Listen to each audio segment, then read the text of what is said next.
We are at a cultural crossroads, a battle between artificiality and reality, humanity, a moment that will define a generation. Historically, America is in a period of cultural crisis. Bombs are being dropped while war declarations remain on standby.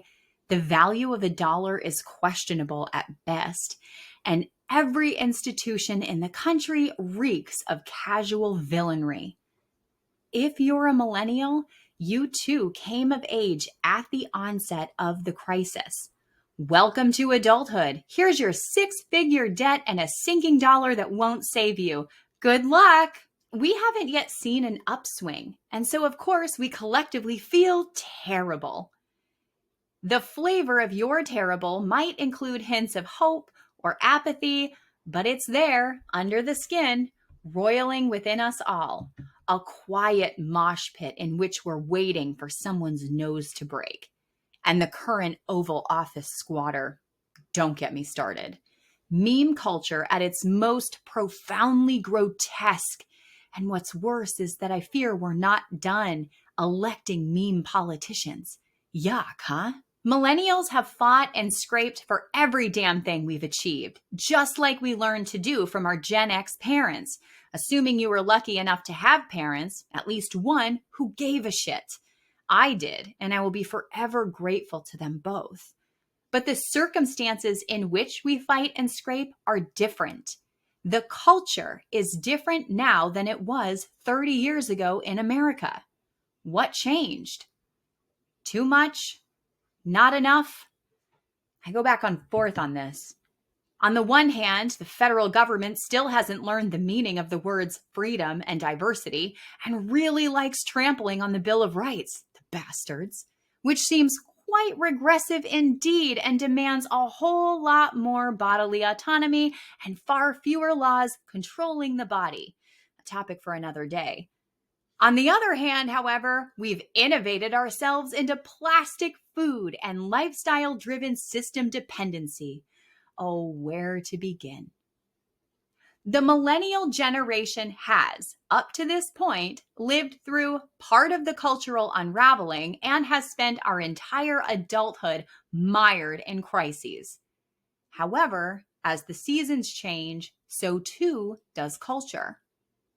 Social critic William Strauss and historian Neil Howe wrote, "A secular winter is indeed an era of trial and suffering, though not necessarily of tragedy.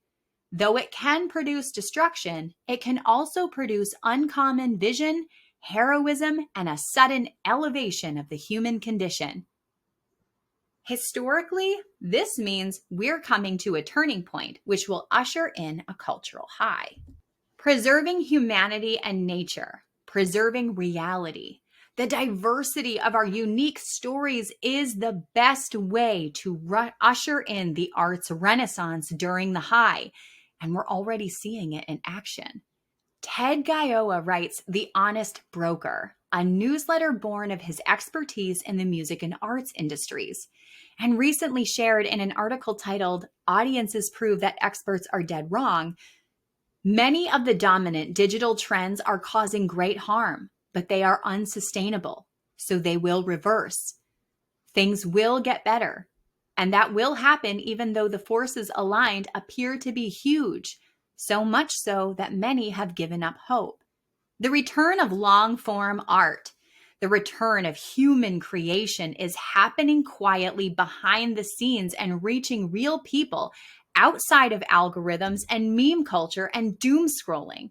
That's why I'm still writing my novel and helping other authors write theirs, despite the figurative fires being set around the country. It's why I threw my hat into the ring for the Novelry's The Next Big Story contest and encouraged a whole bunch of my clients and colleagues to do the same. It's why I'm learning to play drums and drawing my own images for Metastellar's writing advice blog, and teaching my daughter the value of humanity and creation, and the reason I'm here today talking to you.